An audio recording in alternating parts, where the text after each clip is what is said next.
I'm just a storyteller, but before we get into this tale, don't forget to like and subscribe.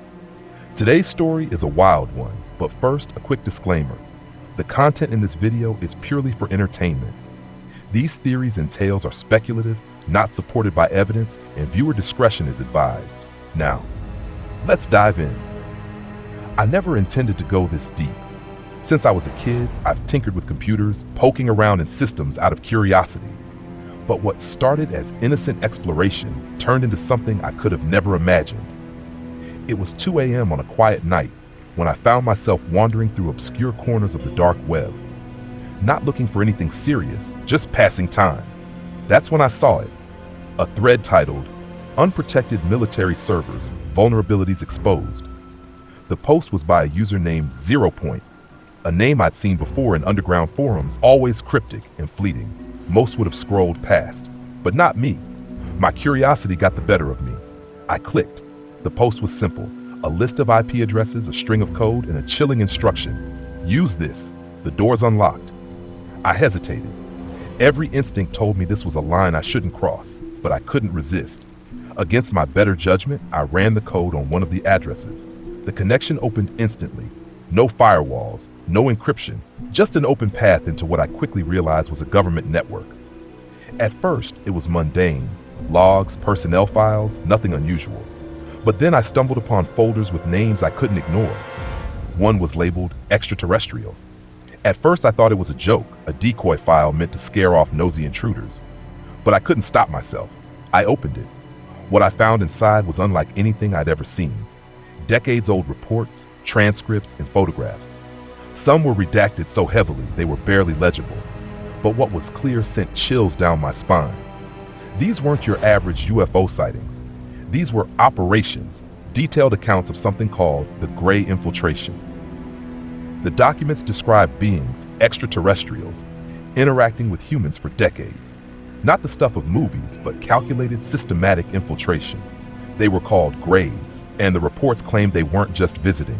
They were replacing key figures in governments, corporations, and even entertainment. One file stood out, Operation Indigo. It was massive. Hundreds of technical jargon filled most of it. But the gist was terrifying. The Greys were allegedly replacing humans with something different. There were blurry photos of people whose features seemed just slightly off, skin too smooth, eyes too sharp. There were also interviews with supposed abductees who described being taken to underground facilities. They spoke of experiments, alien technology, and mysterious disappearances. It wasn't just old reports either. Some documents were as recent as last month, listing current operations and, most disturbingly, a list of names. Familiar names. Politicians, business moguls, celebrities, all flagged as potential infiltrators. I backed out, panicked. My hands were shaking. I deleted my traces and shut everything down, but I couldn't unsee what I'd found. For weeks, I tried to convince myself it was fake, an elaborate hoax, but the more I thought about it, the more it made sense. Little things on the news, strange behaviors, policies that seemed off. Then the real terror began. My computer started glitching, files disappearing, random reboots. I began receiving silent phone calls, breathing on the line before it cut off. I knew they were watching me. I don't know how much longer I can keep this up. Part of me wants to disappear, erase everything, and live off the grid. But the truth is out there, hidden in plain sight. And now, I know too much. How long until they know that I know? That's it for today's story. Or is it? Like, share, and comment below if you think the truth is closer than we imagine. And remember, always watch your back. Until next time, stay curious.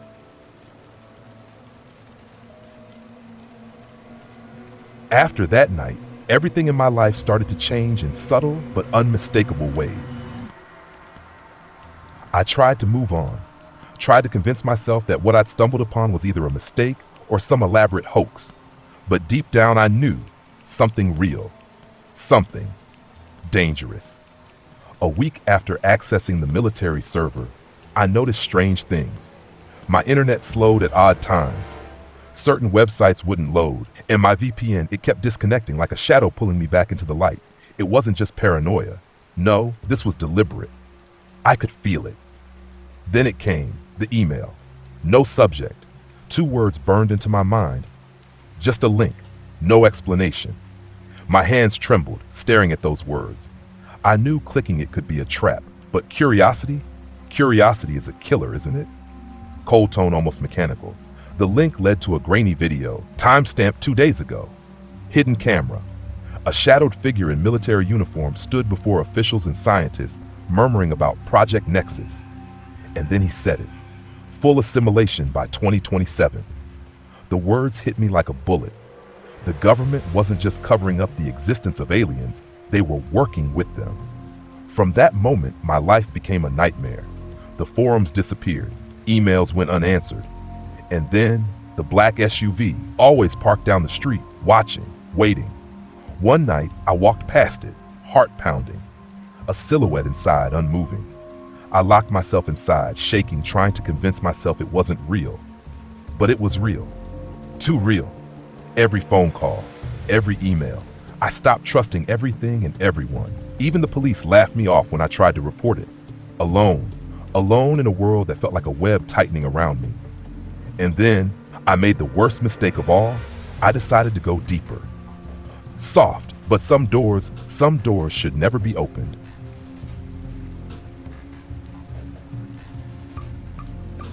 I didn't have a choice. Once you know something like this, once you've seen what I have, the need for answers consumes you.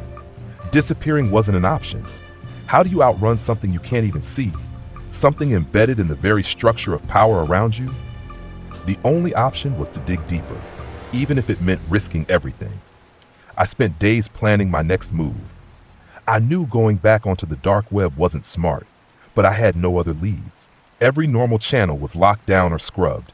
The people I usually trusted for information, gone. Either they'd been scared off or removed. Alone in this, I remembered something from the files I'd uncovered. A name, Site X. The details were sparse, deliberately vague. But the whispers suggested it was more than a mere research facility. It was a nerve center for something unspeakable. The problem? No address, no map, nothing but faint breadcrumbs scattered across redacted documents. And then I got lucky. One night, while scouring old hacking forums, I stumbled on a post by Sub-Zero. Sub-Zero had been a legend, a whistleblower who vanished years ago. His cryptic post appeared like a ghost in the digital ether. At first glance, it was gibberish, but to me, it screamed a code. I decrypted it with trembling hands. What it revealed chilled me, a folder titled Sundown Protocol. Inside were 2 files, a satellite image of a remote desert facility, and a single document with the words Site X, Nevada, classified. Nevada, the land of secrets. Area 51 was just the tip of the iceberg. I knew I'd have to go there. I prepared relentlessly, wiped my devices, paid in cash, rented burner phones, and traveled under the radar. The flight was uneventful, but the drive into the desert, that's where the dread began to creep in. The sun sank below the horizon, painting the barren landscape in deep, ominous shadows. Hours passed before I found it, a set of low, unmarked buildings surrounded by barbed wire. It didn't look like much, too ordinary. I parked miles away, hiking the rest under cover of night. As I approached, a disquieting realization struck me. There were no guards, no cameras, no patrols. It was like they didn't care if anyone found this place, or maybe they were confident no one would dare.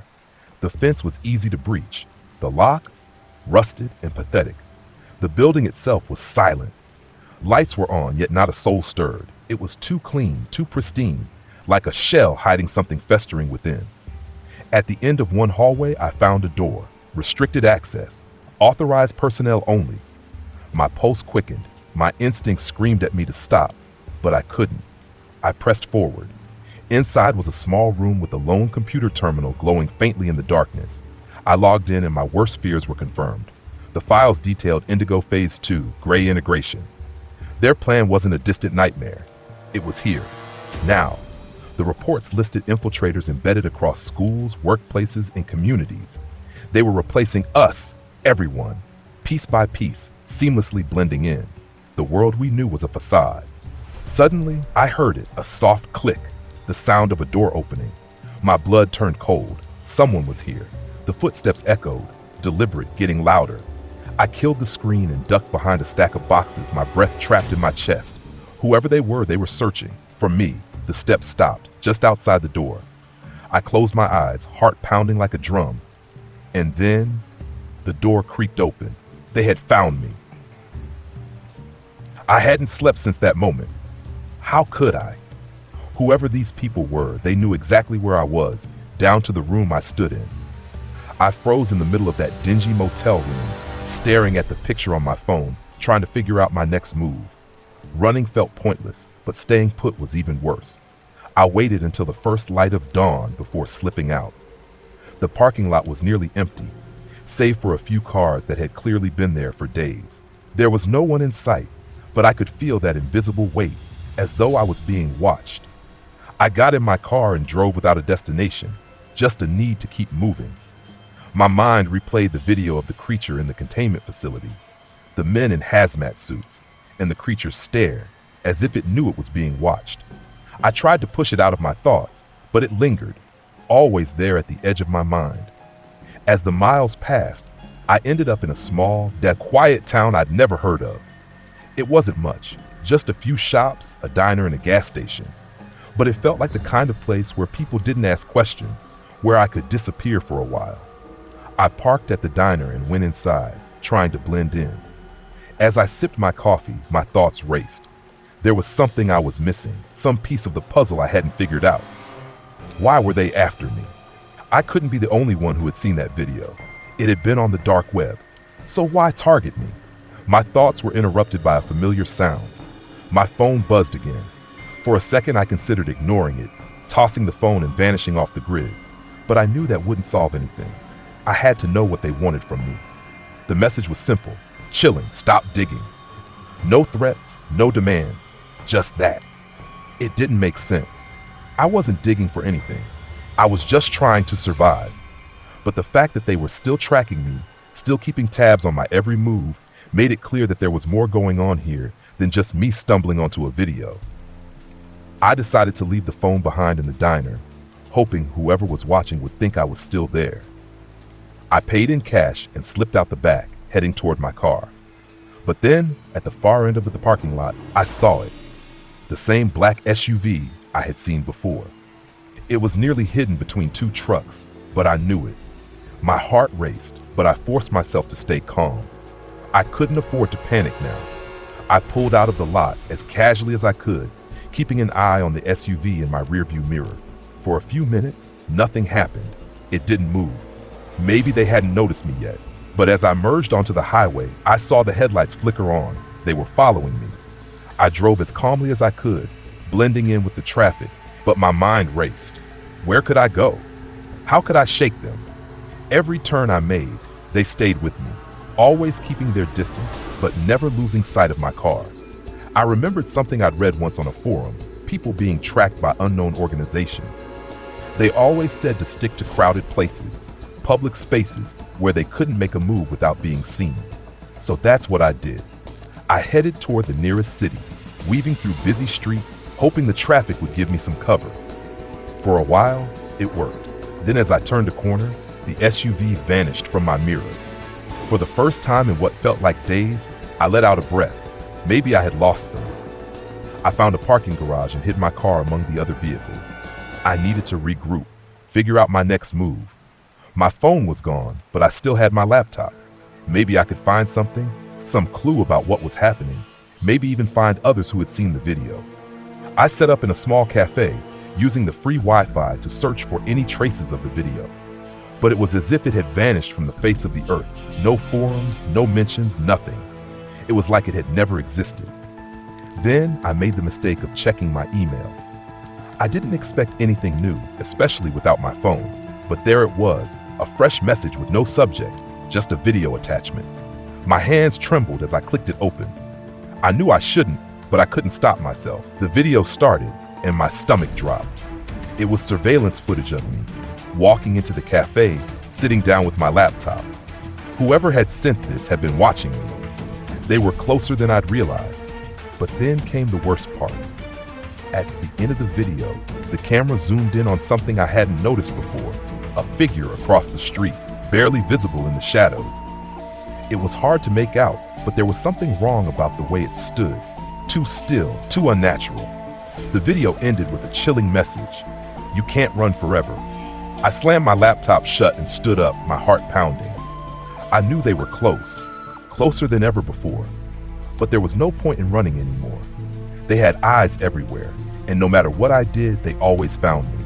I had to make a choice: keep running, knowing they would never stop, or face them head on and find out what they wanted. And if there was one thing I'd learned from all of this, it was that running only bought me time. It didn't solve anything. It was time to stop being hunted.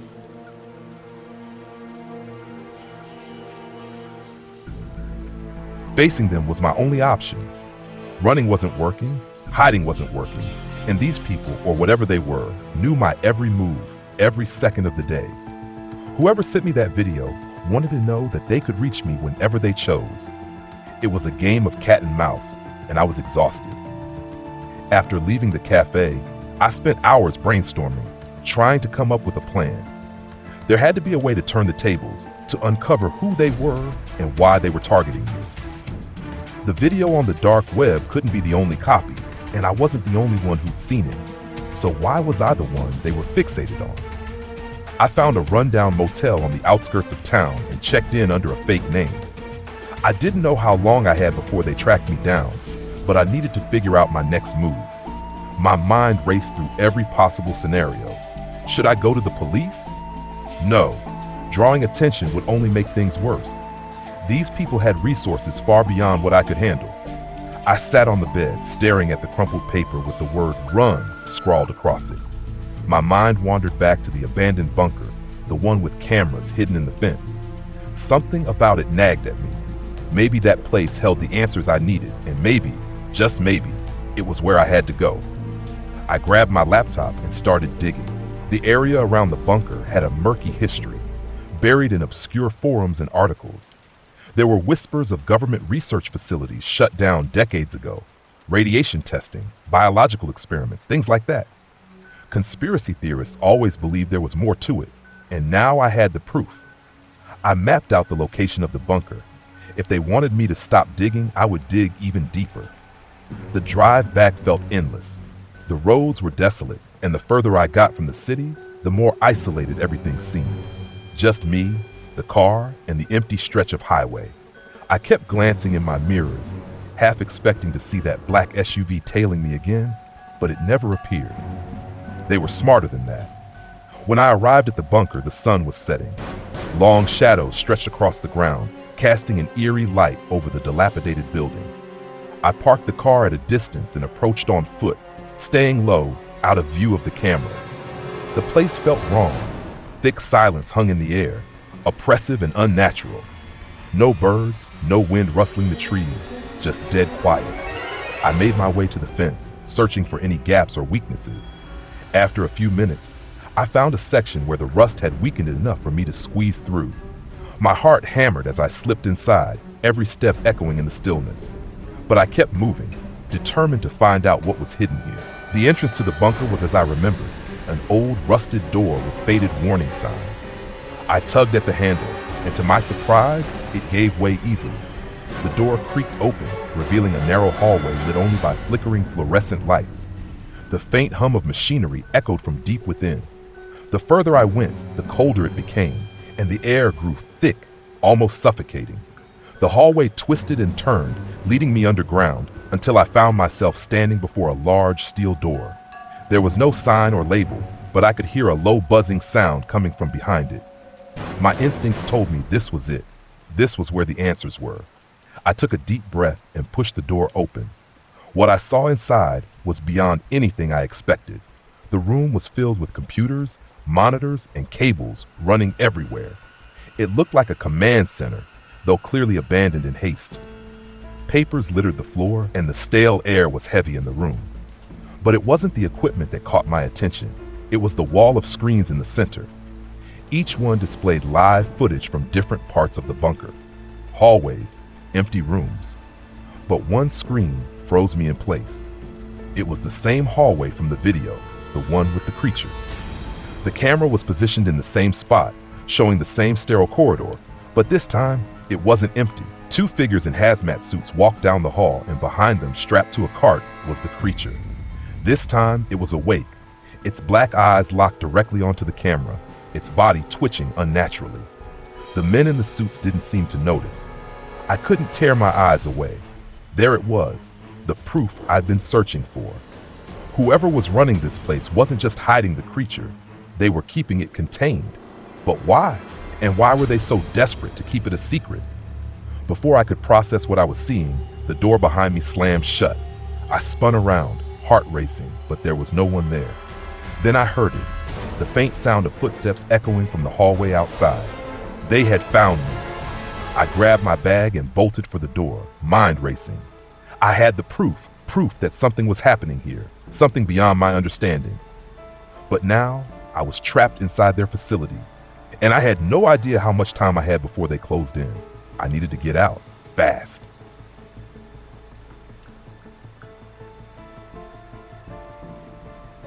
Panic hit me like a freight train. The footsteps were getting louder, echoing through the corridor. Whoever these people were, they weren't going to let me leave after what I had seen.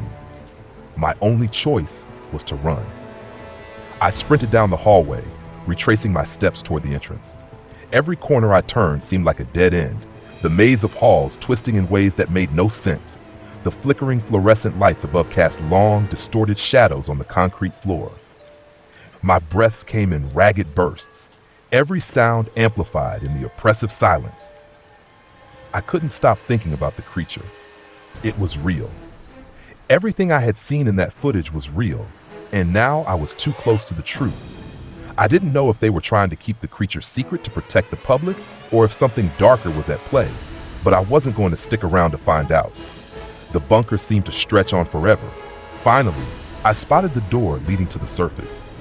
I reached it just as the footsteps behind me grew louder, my heart racing. I had mere seconds before they'd catch up.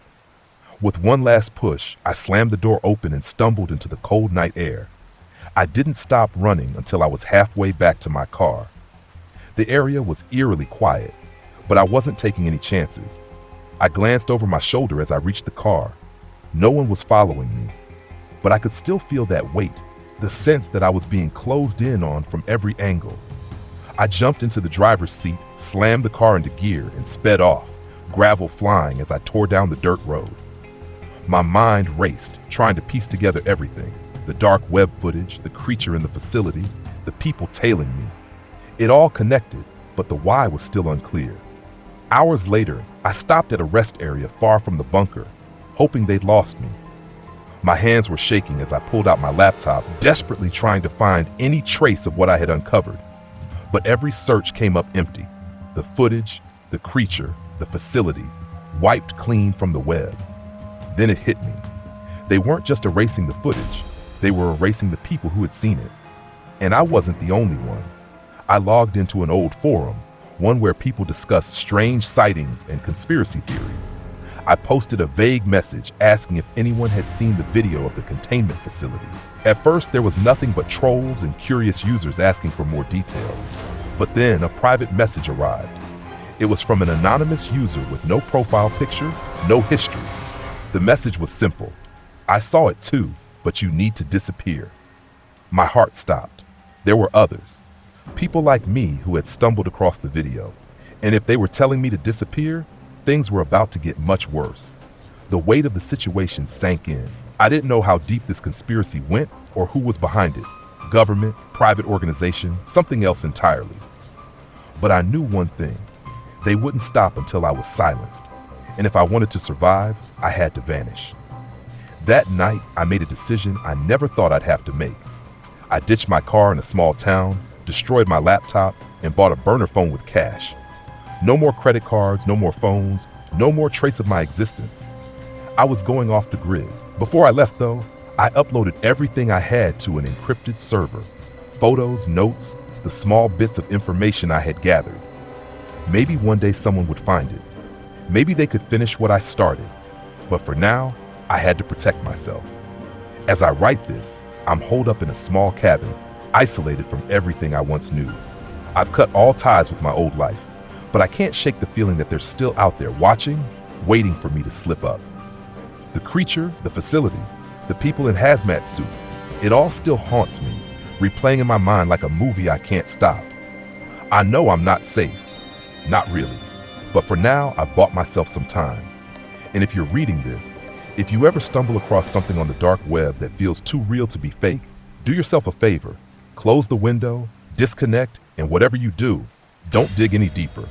Because once you've seen the truth, they'll come for you too. The next few days were a blur of cheap motels, cash payments, and constant relocation. My nerves were frayed, every shadow a potential threat. I knew it was only a matter of time before whoever or whatever was after me caught up. The only thing driving me forward was the knowledge that I still had the files, the evidence that could blow the conspiracy wide open. But what could I do? Who could I trust with something this massive? I thought about leaking everything online, but I knew how that would end. The files would be discredited, erased, and I'd disappear just as fast. I had to be smart. This wasn't just about exposing the truth. It was about staying alive long enough to do it. Then one morning, a knock on the motel door jolted me awake. It was soft at first, barely noticeable, but enough to send my heart racing. I waited, holding my breath. After a few seconds, the knock came again, louder this time. Whoever it was, they weren't leaving. Grabbing my bag, where I'd stashed the burner phone and essentials, I crept toward the door. Peering through the peephole, I saw a man in a dark jacket. He didn't look like anyone I'd seen at the facility, but that didn't mean I was safe. I hesitated, debating whether to slip out the back window, when the man spoke. His voice was low but firm. "I know what you found. We need to talk." My blood ran cold. How could he know? I hadn't told anyone, hadn't used my real name. Before I could process, he spoke again. "If you don't open this door, you'll regret it." Reluctantly, I cracked the door, keeping the chain on. The man, in his late 40s with tired eyes and a serious expression, looked like someone who'd seen too much. "Who are you?" I asked, trying to keep my voice steady. He glanced over his shoulder. "I'm with them, but not in the way you think." That did nothing to ease my suspicion. "Them? The ones you've been running from," he said, his voice dropping. "The Greys." I froze. "You're in danger," he continued. "I can help you, but we need to move, now." Everything in me screamed not to trust him, but his calm, assured tone made me pause. He didn't seem like he was there to hurt me, not yet anyway. "Why should I trust you?" I asked. "You shouldn't," he said bluntly. "But right now, I'm your only chance of staying alive." Without waiting for my answer, he turned and walked toward the parking lot, not looking back. Against my better judgment, I grabbed my bag and followed. Outside, he led me to an unmarked sedan. My instincts told me to run, but I climbed into the passenger seat. If he was lying, I was already dead. If he wasn't, this might be my last shot. As we pulled out of the lot, silence filled the car. Finally, I broke it. "Who are you really?" "Eyes on the road," he said. "Someone like you." I dug too deep, found too much. That's how I ended up here. And where is here? He hesitated. "I work with a group. We're not government, not officially, but we know what's happening. The infiltration, the replacements." "The Greys," I said, my stomach sinking. He nodded. "You're lucky you're alive. Most people who get this close don't make it." "Then why help me?" "Because the truth matters," he said. "But it has to come out the right way.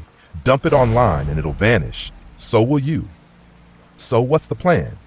"We get it to the right people, people who can protect you and make sure this doesn't disappear." "Who are these people?" "You'll meet them soon."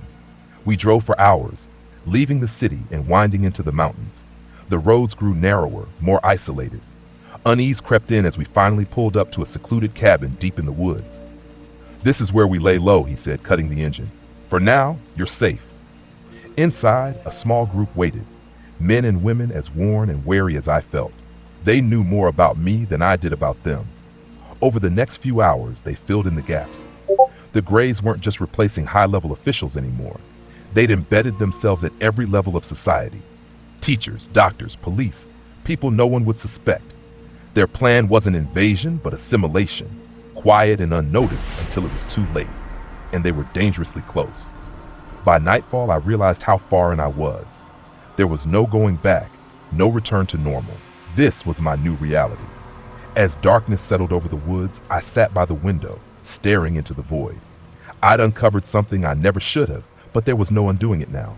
The Greys were out there, watching, waiting. For now, I was safe. The truth was out there, and maybe, just maybe, I could help stop them before it was too late.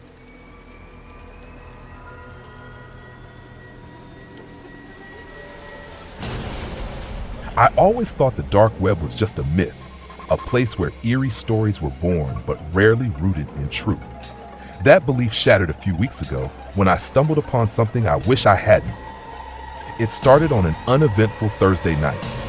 I was aimlessly browsing forums out of boredom when I noticed a peculiar link buried deep in a thread. It was an unassuming string of letters and numbers, but the title caught my attention.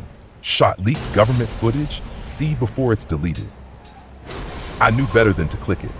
Curiosity, though, can be a powerful force, and I convinced myself that just looking couldn't hurt. The link took me to a bare-bones video player. No ads, no comments, just a black screen with a play button. For a moment I hesitated, my instincts screaming to close the page. But I didn't. I clicked. And that's when everything began to unravel. The video opened with a timestamp in the corner. 3:12 a.m., 2 days prior. The footage was grainy, black and white like a surveillance feed. It showed a dimly lit, sterile hallway. For a minute, nothing happened, just silence, punctuated by the faint hum of machinery. Then a door at the far end of the hallway creaked open. 2 men in hazmat suits entered, pushing a large metal cart. At first, I couldn't make out what was on it, but as they approached the camera, it became horrifyingly clear. Strapped to the cart was something. It wasn't human, not entirely. Its skin was pale and almost translucent, its limbs unnaturally long and bent at unsettling angles. Its eyes, if they could even be called that, were large, black, and glossy, reflecting the dim overhead lights in a way that made my skin crawl. I couldn't comprehend what I was seeing. It wasn't CGI. The movements were too lifelike, too fluid. The creature shifted its head, almost as if it were aware of the camera. Then, it did something I'll never forget.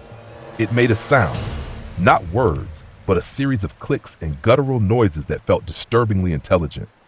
The men in hazmat suits didn't react. They just continued down the hallway and disappeared out of frame. The video cut off abruptly, replaced by a blank screen. My heart raced as I stared at the monitor, trying to process what I just witnessed. Was it real? A cruel hoax? I didn't have time to ponder. My screen flickered, and a message appeared. This footage is classified. Disconnect immediately. Panic set in. I scrambled to close the window, but my computer froze. The message blinked on and off, mocking me. Desperate, I yanked the power cord from the wall. The screen went dark, but the dread remained. That night, every creak of my house seemed louder, every shadow more sinister. Sleep didn't come. The next morning, I woke to a flood of notifications, emails and messages from unknown senders. All had the same chilling subject. We know you saw it. My hands trembled as I scrolled through them. How did they know? I hadn't shared the link or mentioned it to anyone. Over the following days, the messages escalated, becoming more threatening. It was clear they wanted me to forget the video ever existed. But how could I? That creature's image was burned into my mind. 2 days ago, I realized I was being watched. I was at a cafe when a black SUV parked across the street. At first, I thought nothing of it. But as I left, I noticed 2 men in suits sitting inside, their sunglasses hiding their eyes despite the overcast sky. It felt like no coincidence. Since then, I've seen the same SUV everywhere. Near my apartment, at the grocery store, even in my rearview mirror. It's always just far enough away to make me question my sanity, yet close enough to remind me I'm not alone. I haven't told anyone. Not my friends, not my family. I don't want to drag them into this. But I can't shake the feeling that this is bigger than me, bigger than anything I could imagine. And the worst part, I know this is only the beginning. Whatever's coming, it's not good, and I'm not sure I can outrun it.